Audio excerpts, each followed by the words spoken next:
Bien, bonjour à tous, c'est Guillaume, j'espère que vous allez bien et aujourd'hui on se retrouve pour une vidéo sur la motivation et comprendre pourquoi que si actuellement tu es démotivé, c'est un avantage et c'est ce qui va te permettre d'atteindre tes objectifs.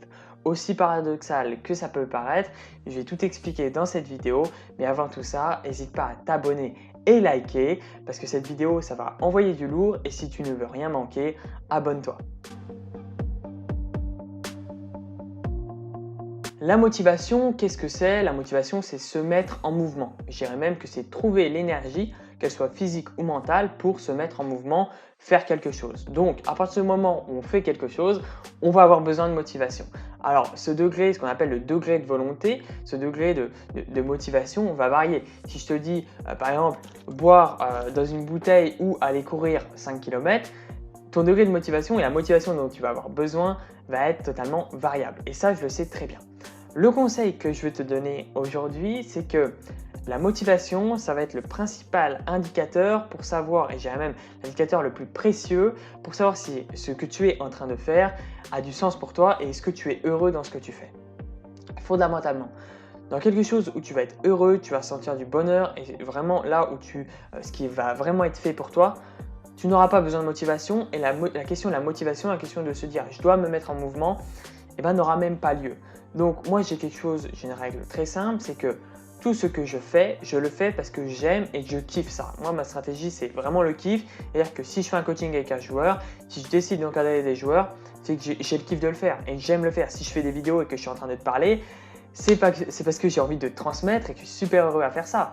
Donc dans tes domaines de vie, regarde ce pourquoi tu n'es pas motivé et dis-toi ok, est-ce que je suis heureux dedans? Et être démotivé, se dire ok, ce qui est en train de se passer, j'ai la chance d'être démotivé parce que ça me permet de faire un point. Parce que beaucoup de personnes, et si tu tombes sur cette vidéo, c'est peut-être une chance, mais beaucoup de personnes vont continuer et toute leur vie vont être démotivées. Mais la question était très simple, c'est ça aurait pu être évité ce schéma-là si j'aurais discuté avec eux, je leur ai dit ok, est-ce que tu es heureux? Est-ce que ce que tu es en train de faire, ça te correspond? Est-ce que tu te reconnais dans ce que tu fais? Est-ce que tu prends du plaisir dans ce que tu fais? Et quand tu es démotivé, généralement, tu prends plus de plaisir.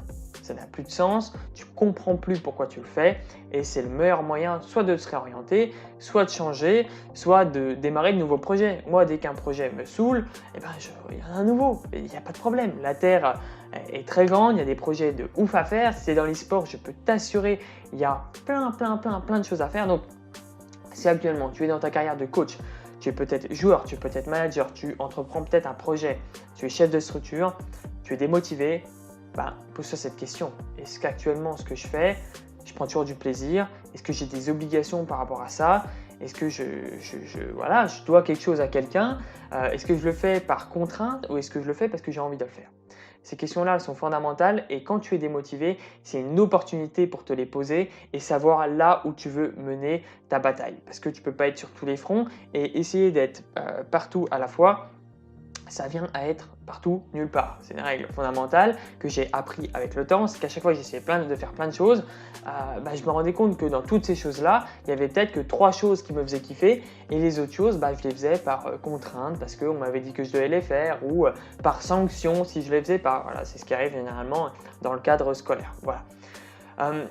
J'espère que ce conseil t'aura aidé. N'hésite pas à liker et à me le faire savoir en commentaire, c'est super important. Abonne-toi également. C'était Guillaume, on se dit à très vite pour une prochaine vidéo. Ciao, ciao!